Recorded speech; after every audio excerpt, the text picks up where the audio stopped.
이렇게 한번 바라보시면서 이렇게 뵙게 되니 행복합니다. 한번 인사하시겠습니다. 이렇게 뵙게 되니 행복합니다. 행복합니다. 이렇게 얼굴을 이렇게 뵙게 되니까 생기는 힘이 있는 것 같아요. 그래서 우리가 각자 상황 속에서 또 일주일간 또 각자의 어떤 일들이 막 일어나는 과정 속에서 서로 또 씨름하면서 각자 안에 이렇게 모였지만 같이 얼굴을 보고 또 인사하고 예배를 하나님께 드리는 것이 또 하나님이 주시는 위로와 또 힘을 얻게 되고 또 반가움이 또 어떤 부분에서는 슬픔을 이겨낼 수 있는 힘을 주게 되고 또 기쁨에는 더한 기쁨을 주고 이런 것이 아닌가 또 이런 생각이 잠깐 들었습니다. 오늘 기점으로 해서 한 3번에 걸쳐서 시리즈 설교를 준비를 했어요. 그래서 보시면 제가 주보에는 너무 길어서 담지를 못했지만 신화가 된 하나님, 실제하시는 하나님이라는 시리즈를 설교로 오늘 첫 번째 아버지의 침상을 밟은 아들 이런 제목으로 오늘 나눌 텐데 신화가 된 하나님과 실제하시는 하나님의 어떤 비교, 그러니까 신화로 만들어낸 사람들이 그런 하나님과 실제하시는 하나님의 방식이 어떻게 다른지 이것을 좀 비교하는 것을 통해서 오늘날 우리의 모습을 생각해보는 시간을 가지려고 합니다. 오늘 우리가 본문 말씀을 보면은 여러분 창세기 지금 우리가 묵상하는 거 따라오시면 창세기를 지금 읽고 계시죠? 뭔 소리인지 모르시는 분 안 계시죠? 지금 창세기를 계속 읽어가는 과정 속에서 우리가 오늘 본문 말씀을 보면은 좀 이런 생각이 들죠. 도대체 이런 얘기를 왜 성경에 집어넣었을까? 이런 생각이 들어요. 어떻게 보면 좀 민망하고 좀 읽기도 좀 그렇고 이런 얘기들이잖아요. 그래서 사실 예전에 어떤 기사에서 이런 기사를 본 적이 있거든요. 학부모님들이 이렇게 막 모여가지고 우리 아이들한테 성경 읽는 거를 못하게 막아야 된다. 왜 그런가 하니까 이 성경 속에 이게 너무 지저분한 얘기가 많이 들어가 있고 19금을 시켜야 된다는 거야. 성경을. 너무 막 이런 미성년자들이 읽기에 너무 건강에 해로울 정도로 어떤 부분에서는 너무 적나라하게 그죠? 가감 없이 막 이런 인간 세상의 모든 것들을 그냥 너무 담백하게 또 그거를 그냥 어떤 도덕적인 평가라든지 뭐 그게 잘못됐다 잘됐다 뭐 이런 얘기도 없이 그냥 뭐라고 할까 그냥 사실을 그냥 우리한테 그냥 툭 던져놓듯이 그런 모습들이 있다 보니까 한편으로는 그렇게 생각할 수도 있겠다라는 마음이 드는 거예요. 어떻게 보면 오늘 본문 말씀이 바로 그런 어떤 지점과 연결되는 부분이 아닐까 이런 생각이 듭니다. 굳이 꼭 이런 내용까지 써야 되나 이런 추잡한 내용까지 이런 생각이 들죠. 오늘 본문 말씀을 보니까 이스라엘이 그 땅에 거할 때에 르우벤이 가서 그의 아버지의 저 비라와 동침하네. 그 아버지의 아내죠. 아버지의 아내와 함께 잠자리를 가졌다라고 하는 거예요. 근데 이것이 우리가 단지 성경을 보면 이게 르우벤이 막 성욕이 넘쳐 흘러가지고 물불을 안 가리고 말이에요. 아버지의 아내를 그냥 욕정을 참지 못하고 음란한 행위를 했나? 이런 생각이 들어요. 아니 여자가 없어가지고 자기도 부인도 있을 테고 아니면 다른 여자들도 있을 텐데 하필이면 아버지의 아내를 이렇게 우리가 생각을 할 수가 있습니다. 이게 어떤 부분에서 우리가 상식적으로 생각할 수 있는 한계점이에요. 그렇죠? 그러니까 도대체 왜 아버지의 아내를 갖다가 이렇게 뭐 비라가 예쁘게 생겼나? 뭐 이렇게 생각할 수도 있을 거고 뭐 아니면 뭐 여러 가지로 생각할 수 있겠지만은 사실은 오늘 이 이야기는 단지 음란 또는 음행의 사건에서 그치는 이야기가 절대 아닙니다. 이거 굉장히 중요한 신학적 의미가 있는 행동이거든요. 그러기 위해서는 우리가 이 시대의 어떤 문화적인 부분을 반드시 알아야 될 필요가 있어요. 여러분이 평상시에 그냥 아 이건 음란한 짓이네, 도덕적으로 타락한 짓이네, 아 정말 읽기가 끔찍하다라고 생각하고 넘겼던 부분들이 도대체 르우벤은 왜 이런 행동을 했는지에 대한 것들을 알 수가 있게 되고, 그렇게 되면 또 그 이후에 성경에 나오는 한 두어 번의 또 똑같은 행동이 아 이래서 이런 행동을 한 거였구나라는 것을 알 수가 있어요. 어떻게 보면 이것은 야곱 가문에 있어서는 수치이고 가문의 치부입니다. 내가 우리 집안의 어떤 이야기들을 예를 들어서 기록한다고 한번 해봅시다. 여러분의 집안, 또 여러분의 어떤 무언가를 나의 어떤 후손들에게 알리기 위해서 이런 어떤 우리 집안의 이야기를 기록한다라고 한다면, 여러분 우리 집안에 이런 일이 있다라고 하는 것을 기록하고 싶으십니까? 네, 기록하고 싶지 않죠. 그래서 우리는 어떻게 해요? 이런 이야기들은 될 수 있으면 없애고, 좀 좋은 얘기는 과장하고, 그죠? 그리고 우리 집안이 이렇게 훌륭한 집안이야, 이런 식으로 우리가 이야기를 하겠죠. 그게 바로 사람의 방식이에요. 사람들은 그렇게 합니다. 왜 그렇죠? 좋게 보이고 싶어 하니까. 그러나 성경은 어떻습니까? 이게 우리가 시리즈 설교, 신화가 된 하나님, 실제 하나님의 차이가 바로 이거예요. 신화가 된 하나님, 신화가 된 하나님이라는 것은 무엇을 얘기하는 거겠습니까? 사람들이 만들어낸 하나님인 거예요. 그것은 어떻습니까? 미화합니다. 아름답게 포장하고 그럴듯한 이야기로 꾸며내고, 그래서 누가 보기에 야, 참 그거 아름다운 얘기야, 참 멋진 얘기야, 대단한 얘기야, 이렇게 생각하게끔 만듭니다. 그러나 실제 하나님, 그러니까 역사 속에서 실제로 일하신 하나님은 어떻습니까? 이런 이야기를 빼지 않아요. 그대로 적어놨습니다. 우리가 물론 성경의 1차적인 저자는 사람이라고 할 수 있지만은 그 배우의 성령께서 감동을 통해서 기록되었다라고 알 수 있는데, 사람이 쓴 저작들과 하나님이 쓴 저작들의 결정적인 차이가 바로 이겁니다. 사람은 자기 생각으로 막 바꿔요. 미화시키지만 하나님은 그러지 않으신다. 오늘 르우벤의 이 추잡스러운 이야기는 왜 이런 일을 했을까라고 하는 이야기예요. 그래서 일단은 그 이야기를 살펴보기 전에 하나님이 이런 추잡한 이야기를 감추지 않고 적나라하게 기록하시는 이유는 이겁니다. 신화는 인간을 미워하지만 하나님을, 인간을 있는 그대로 드러내신 후 그 위에 은혜를 쌓아 올리신다는 거예요.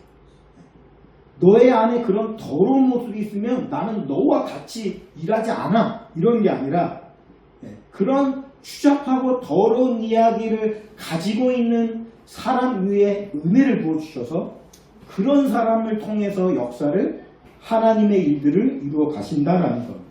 그래서 성경은 대단한 사람들의 이야기가 아니라 망가진 사람들과 함께 일하시는 하나님의 이야기다라고 하는 거죠.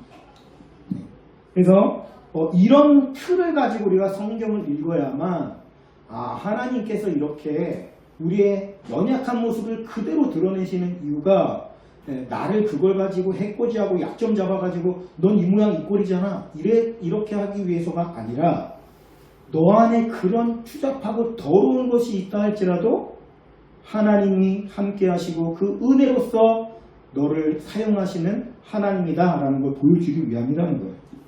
자, 르우벤이 도대체 왜 자기의 어떤 아버지의 아내인 비라와 동침을 했는가? 이것을 우리가 그 이유를 알기 위해서는 그 가나안의 문화, 더불어서 사람의 방식을 알아야 될 필요가 있습니다.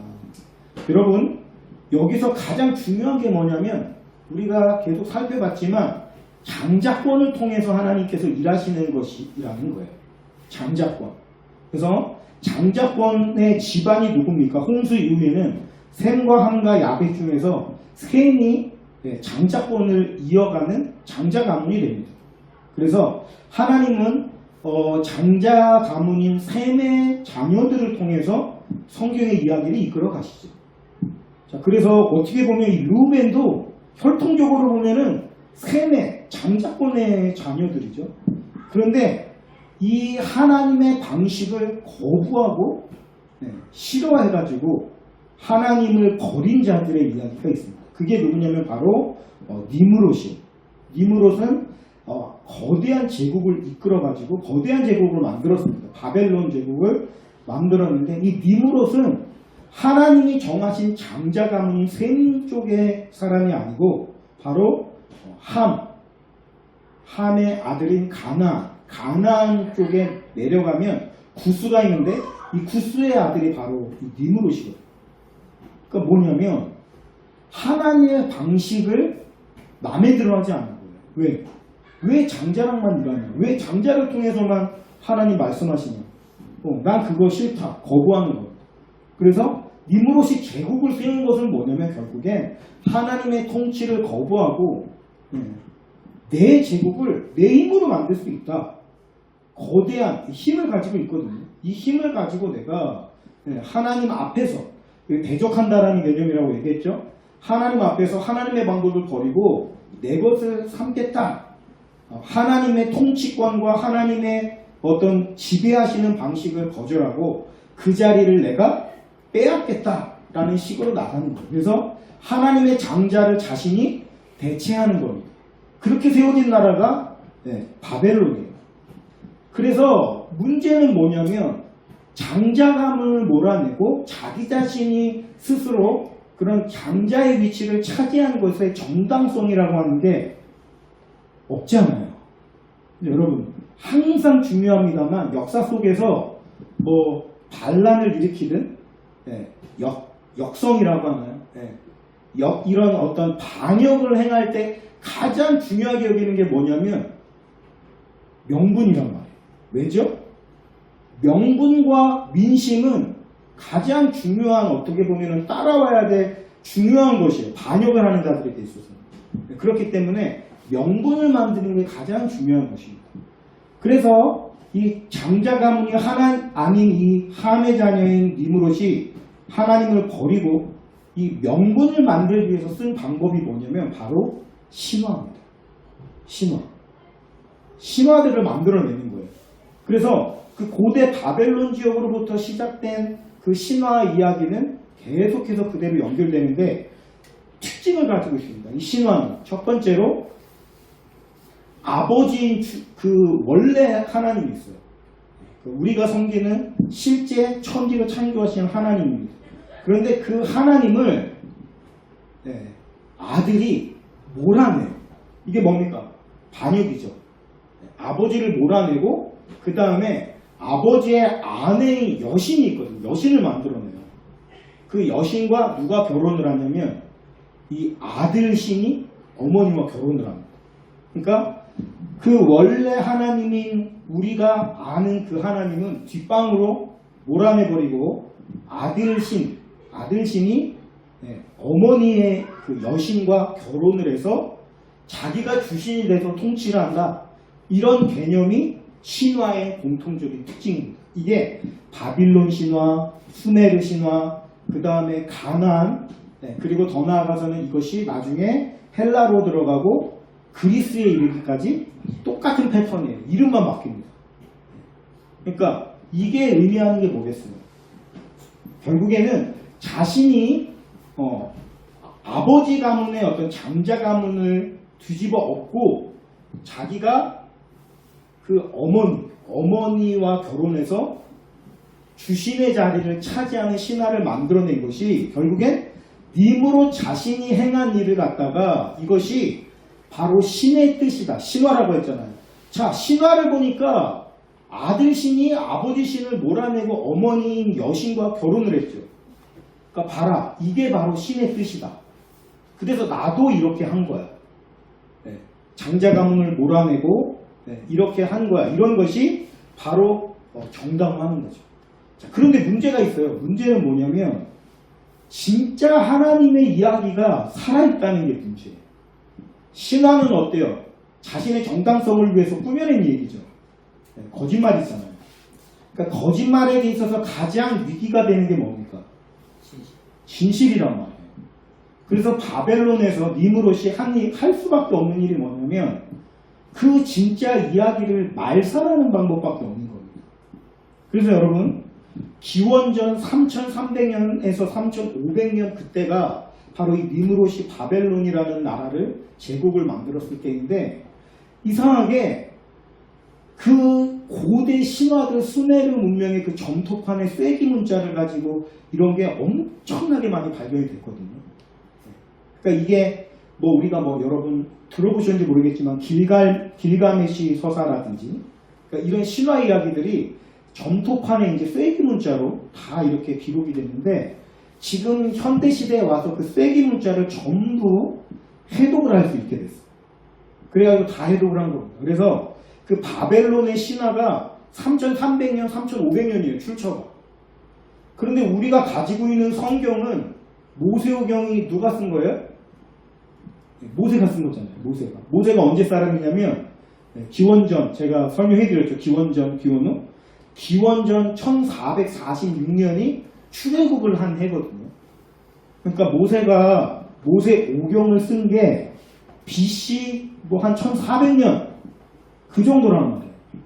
그러니까 여러분 가짜 이야기가 BC 3500년, 모세 이야기는 BC 1400년. 그러니까 이게 뭐가 더 오래된 거예요? 가짜 이야기가 훨씬 더 오래된 거예요. 그러니까 일반 주류 역사학자들은요, 게다가 이 신화 안에 보면은 홍수설화라든지 실제로 인류 원역사에 있었던 그 이야기들이 또 예수님이 부활하셔서 승천하셨다는 그런 신화가 이 바벨론 신화 안에 다 들어가 있거든요.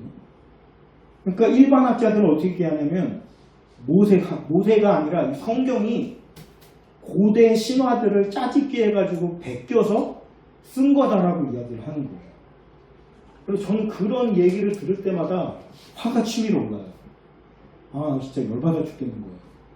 네, 그렇게 이야기하는 게. 근데 여러분, 왜 도대체 진짜 이야기는 그때 기록이 하나도 남아있지 않고 BC 1400년이나 돼서야 모세에 의해서 이렇게 기록이 되었을까? 이유는 간단하죠. 바벨론 제국의 힘을 가지고 있는 니므롯이 진짜 이야기를 없앨 수밖에 없는 거예요. 자기가 만들어낸 가짜가 신화가 되기 위해서는. 말살 정책을 썼겠죠. 이거는 역사 속에서 반복되는 패턴입니다. 그러다 보니까 그런 진짜 이야기들은 다 없애버리고 아마 진짜 하나님에 대한 이야기도 아마 점토판으로 기록된 게 있겠죠. 다 없앤 거예요. 그러니까 가짜 신화들만 남아서 그것이 BC 3500년경에 남아있는 것이고 진짜 하나님의 이야기는 그때 당시에 남아있는 게 없고 하나님의 섭리에 의해서 모세에 의해서 다시 씌워진 겁니다. 그러니까 이 이야기의 주된 특징인데 그래서 이 가나안 지역의 그 가나안의 문화, 니므롯의 문화 안에서는 아버지의 침상을 범하는 것, 즉 어머니와 행음을 하는 것, 이것은 단순한 음란 행위를 말하는 것이 아니라 이것은 아버지의 자리를 내가 차지하겠다라고 하는 정치적이고 군사적인 어떤 선포와 같은 행위라고 하는 거예요. 그래서 오늘 본문 말씀에 읽은 것처럼 아버지의 그 아내인 비라와 동침을 했다라고 하는 것은 단순히 이 르우벤이 성욕이 넘쳐가지고 음란을 행했다라는 이야기가 아니고 내 힘으로 아버지의 어머니의 자리, 그래서 아까 여신을 자기가 아내로 삼고 아버지를 몰아내는 것, 이게 바벨론의 패턴이라고 했잖아요. 그것을 자기 자신이 스스로 보여준 사건이다, 이렇게 볼 수 있는 거예요. 자, 이거를 알면 우리가 뒤에 나오는 두 가지 사건에 대해서도 이게 이래서 그랬던 거구나 라고 아실 수 있어요. 첫 번째는 뭐냐면 여러분, 그 압살롬이 아버지 다윗에 대해서 반역을 일으켰을 때 가장 첫 번째로 한 행위가 뭐였냐면 옥상에 올라가 가지고 아버지의 후궁들과 동침한 사건 혹시 기억하십니까? 네. 이 압살롬이 아버지를 반역을 하잖아요. 아버지 그래가지고 그걸 미리 알아가지고 다윗은 도망을 이렇게 막 다 못 챙기고 도망간단 말이에요. 그리고 가면서 후궁들을 남겨놓고 후궁들 너네들은 여기를 지키고 있어 하면서 간단 말이에요. 그러니까 압살롬이 그 아버지에 대해서 반역을 선포하고 이제 내가 왕이다라고 선포할 때 한 그 행위가 뭐였냐면 누구나 다 볼 수 있는 그때는 옥상이 막 다 뚫려 있는 곳이거든요. 공개적인 자리. 거기에서 아버지의 후궁과 동침하십시오 이렇게 강론하고 그래서 그 일을 행합니다. 압살롬. 그러니까 그게 결국엔 뭐예요? 음란한 행위를 한다라는 개념이 아니고 아버지의 침상을 밟음으로써 내가 힘을 가지고 아버지의 권력을 내가 빼앗겠다. 이런 의미라고요. 그 뒤에도 가보면 그런 이야기가 나와요. 여러분 솔로몬의 이야기에서 보면 솔로몬이 왕이 되기 전에 누가 먼저 왕이 되는 거를 이렇게 선포합니까? 아도니아. 아도니아 맞나?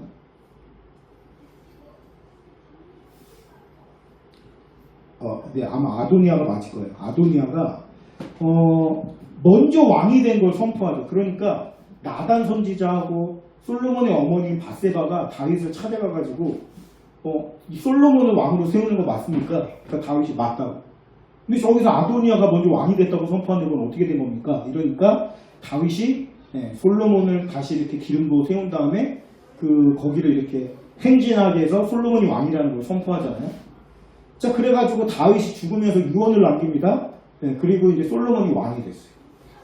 근데 이제 이 아도니아는 솔로몬이 왕이 됐으니까 자기는 죽은 목숨이죠.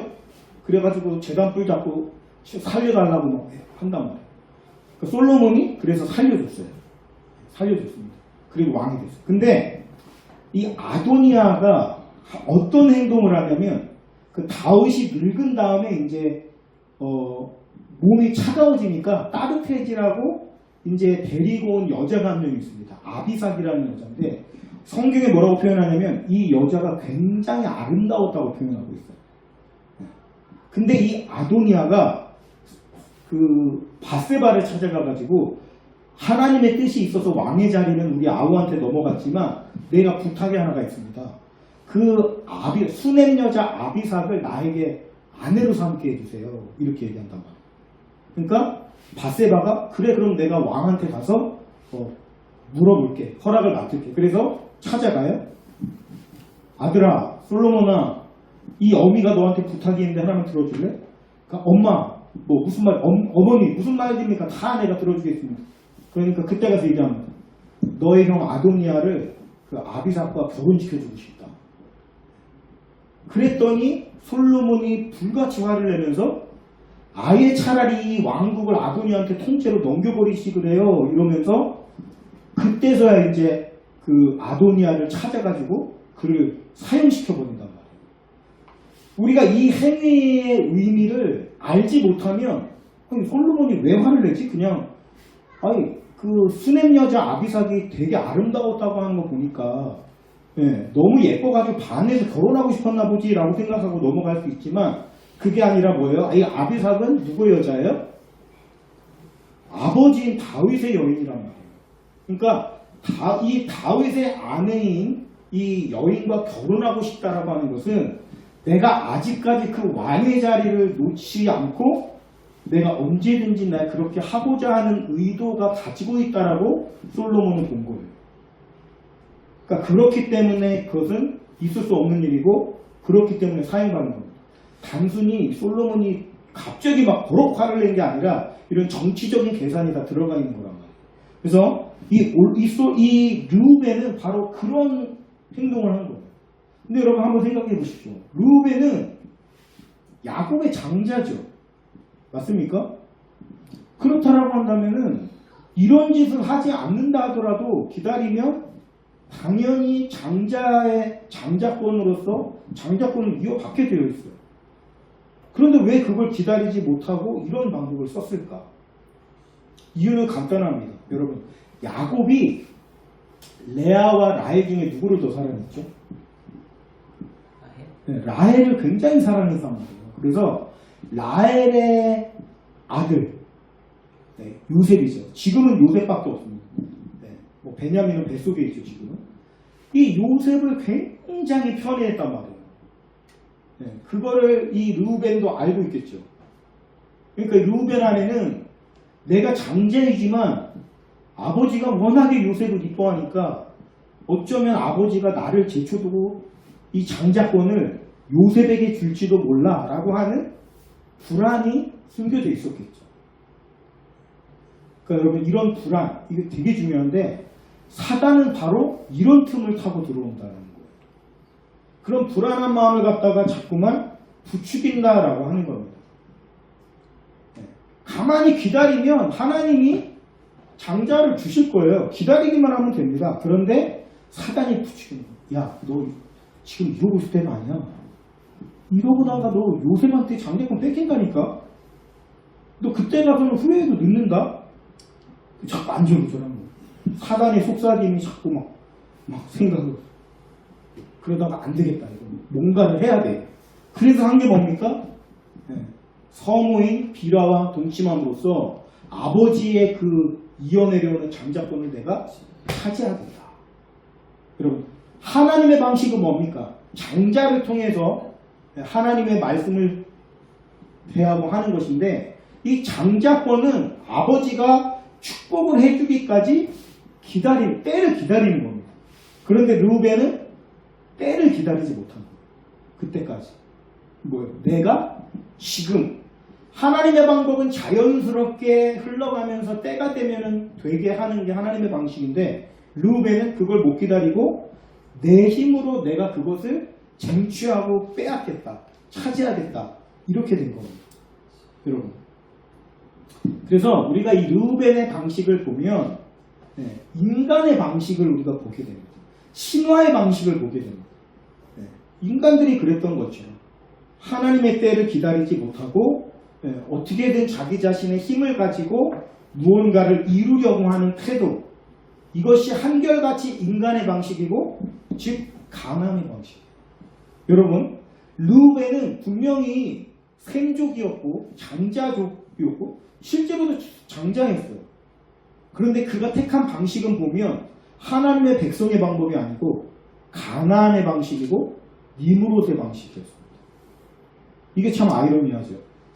여러분, 근데 우리가 그 이후에 37장을 보면 요셉이, 형제들이 요셉을 갖다가 죽이자고 할 때 말린 사람이 한 명인데 누가 말렸죠? 르우벤이 말렸죠. 죽이지 말자. 죽이면 안 된다. 아버지한테 데리고 가야 된다. 그래가지고 또 나중에 팔아버린 걸 알았을 때, 나중에 요셉을 구해주려고 했다가 팔아버렸을 때, 아이고 내 동생이 이거 어떡하나 막 이러면서 했던 거예요. 우리가 그런 모습을 보면서 이런 생각을 하죠. 야, 그래도 르우벤이 마음씨는 착하구나. 그래도 좀 르우벤이 양심이 있네. 이렇게 생각할 수 있지만 여러분, 이게 그런 게 아니에요. 잘 생각해 보면 여기에는 아주 복잡한 계산이 들어가 있습니다. 자, 보세요. 르우벤이 이미 한번 아버지의 침상을 밟음으로써 완전히 나락으로 떨어졌죠. 사단의 방법은 항상 이래요. 빠르게 뭔가를 내 것으로 만드는 것처럼 보지만 결국에는 그것으로 인해서 자신의 어떤 오히려 지위만 완전히 권위가 떨어져 버리는 거죠. 이런 지금 상황에서 르우벤에게 있어서 어떻게 보면 마지막 남은 기회가 뭐냐면 바로 요셉이에요. 요셉을 구해서 아버지 앞에 무사히 데려가는 것. 그것만이 자기가 혹시라도 아버지의 신음을 잃은 거를 회복할 수 있는 유일한 기회였을 거란 말이에요. 그래서 그렇게 필사적으로 요셉을 찾으려고 했던 거예요. 여러분, 착한 마음, 선한 양심 아니고 어떻게 보면 자신의 지위를 되찾으려고 하는 절박함에서 나온 그런 외침이었다라고 하는 겁니다. 그러니까 요셉을 살리려는 그의 선택은 순수한 의로움만이 아니라 무너진 입지를 회복해 보려는 마지막 몸부림이었다라는 거죠. 그리고 저는 여기서 우리 자신의 모습을 봅니다. 여러분, 이것은 단순히 르우벤의 이야기가 아니라 오늘 우리 자신의 이야기일 수 있습니다. 우리는 말로는 하나님을 따른다라고 해요. 그런데 실제 삶의 선택을 보면 하나님의 방식이 아니라 르우벤의 방식으로 움직일 때가 너무나도 많이 있습니다. 우리가 하나님의 방식을 따르는 것이 아니라 가나안의 방식을 따를 때가 많이 있다는 것이에요. 왜요? 기다리는 거 참 싫거든요. 우리 주원이도 알아요, 그걸. 어린이날 받을 선물을 지금 땡겨 받으려고 하잖아요. 그러니까. 그때까지 기다리기 싫다는 거예요. 왜? 지금 당장 내 눈앞에 마인크래프트 레고가 아른아른하는데 언제까지 내가 5월까지 내가 기다려요? 기다리면 자연스럽게 받을 수 있죠? 그거 싫다는 거예요. 그러니까 어떻게 해요? 할머니랑 질을 하는 거예요. 할머니, 미리 좀 줘. 저 어린 게 가르치지도 않았는데 벌써 루벤의 방식을 선택하고 있어요. 여러분. 그렇다는 얘기는 오늘 우리는 얼마나 더 그렇겠냐는 겁니다. 여러분. 우리가 르우벤을 향해서 손가락질하고 비난할 수 있어요? 그런 자격이 있습니까? 안타깝지만 은혜 안에 거하는 사람들이라고 하면서 가나안의 방식을 택하고 또 니므롯의 방식을 택하는 것이 우리 자신이라는 거예요. 근데 기다리지 못하면 어떻게 돼요, 결국에? 빨리 얻을 수 있는 것이 아니라 오히려 얻을 수 있는 것을 아예 잃어버리는 그런 안타까운 일이 벌어지게 된다라고 하는 겁니다. 이 르우벤은 어떻게 됐습니까? 르우벤아, 너는 내 장자요. 그러나 탁월하지 못하리니 내가 아버지의 침상을 더럽혔습니다. 그것 때문에 장자의 지위를 잃어버리게 되었다라고 하는 거예요. 여러분, 성경에는 미화가 없습니다. 그래도 르우벤은 요셉을 살리려고 했어. 그래도 르우벤은 착한 마음이 남아있었어. 이런 식으로 그의 어떤 연약성을 합리화시켜주지 않는다라는 거예요. 그냥 죄를 있는 그대로 이야기하죠. 오늘 어떻게 보면 이것이야말로 우리의 삶의 방식을 어떻게 바라봐야 될지 보여주는 중요한 도구가 된다는 겁니다. 사랑하는 성도 여러분, 우리는 자꾸만 우리의 삶을, 우리의 인생을 신화로 만들고 싶어하는 유혹을 받습니다. 아름답게 꾸미고 싶어하고 동기를 그저 그럴듯하게 포장하고 싶어하고 마치 나를 위해서 나의 명예와 교회 안에서 성도님들이 나를 어떤 눈으로 바라볼까 이러는 것을 생각하면서도 겉으로는 마치 하나님을 정말 사랑해서 하는 것처럼 정말 하나님을 따르고 싶은 마음으로 내가 살아가는 사람인 것처럼 보여주는 거에 되게 달인이 되어 있어요. 제가 예전에 그런 제목으로 설교를 한번 한 적이 있는데 포장의 달인. 포장의 달인. 그게 어쩌면 우리 자신의 모습인지 모릅니다. 그리고 그것이 바로 신화의 방법이에요.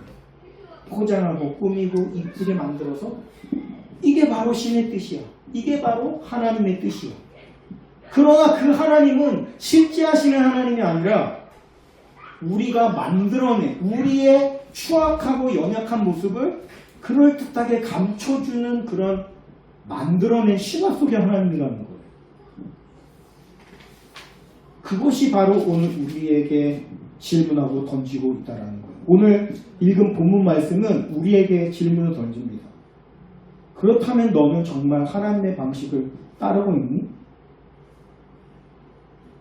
아니면 하나님의 이름을 부르면서도 르우벤의 방식을 쓰고 있진 않니? 여러분, 가나안의 방법과 이 니므롯의 방법과 장자의 그 장자권을 찬탈하는 사단의 방법은 지금도 계속 흘러내려요. 아버지의 뜻을 거부하고 스스로의 힘으로 쟁취하고 그의 모습과 예수님의 모습을 대비해요. 사단이 예수를 미혹할 때 뭘 가지고 미혹합니까? 언제까지 기다려? 언제까지? 너에게 힘이 있잖아. 지금 당장 하늘로 올라가서 뛰어내려도 너를 천사들이 지켜줄 거고 네가 지금 거룩한 명령으로 천사들을 동원하면 이 로마 군대도 다 쓸어버릴 수 있잖아. 그렇게 하라고. 아버지의 침상을 밟고 올라가서 하나님의 자리에 네가 올라설 수 있잖아. 그러나 예수님은 어땠죠? 그렇게 하지 않으시고 무력하게 죽기까지 복종하고 죽기까지 묵묵하게 순종했죠. 그리고 예수님이 입버릇처럼 하시던 말씀이 있어요. 아직은 내 때가 오지 않았다. 지금은 그때가 아니다. 뭐예요? 누구의 때예요? 이게? 아버지의 때. 지금 당장 아버지의 때를 기다리는 게 아니라 밟고 올라가서 차지하는 게 아니라 뭐예요? 아버지의 때가 올 때까지 순종하고 복종하시는 거 기다리시는 거. 그게 뭡니까? 십자가예요. 왜 우리가 십자가를 붙들어야 하는가를 주님께서 우리에게 보여주고 계신 겁니다. 우리는 지금 당장 내가 내 힘을 가지고 뺏어오기를 바라요. 그러나 하나님은 우리에게 기다리라고 이야기합니다. 오늘 우리가 르우벤을 통해서 우리 자신의 모습을 들여다봅니다. 그러나 여러분, 르우벤이 비록 그런 연약한 모습으로 추악한 모습으로 섰지만은 그럼에도 불구하고 하나님의 언약은 그를 버리지 않았습니다. 르우벤은 이스라엘의 12지파의 한 지파 가운데 들어가게 되었습니다. 우리도 마찬가지입니다. 우리 안에 그런 연약함이 있지만은 예수님은 그런 우리의 모습을 품어주시고 예수님 스스로 아버지의 방식으로 십자가를 지고 가심으로써 우리로 하여금 그 십자가의 길을 붙잡도록 이끌어주고 계시다라고 하는 것입니다. 오늘 우리가 일주일 동안 살아가면서 내 안에 르우벤의 방식을 따르고자 했던 조급함이 있지 않았는지, 내가 하나님의 때를 기다리지 못하고 조급해서 내 힘으로 만들어내려고 애썼던 모습이 없었는지를 돌아보는 시간을 가졌으면 좋겠습니다. 그리고 다시 한번 하나님의 방식, 하나님의 방법, 그것에 순종한다라는 의미, 그것 앞에 복종한다는 의미란 무엇인가를 묵상하면서 한 주간 동안 다시 한번 예수 그리스도의 십자가를 묵상하면서 살아갈 수 있는 저로 보이는 되시기를 주님의 이름으로 축원하면서 말씀 마치겠습니다. 우리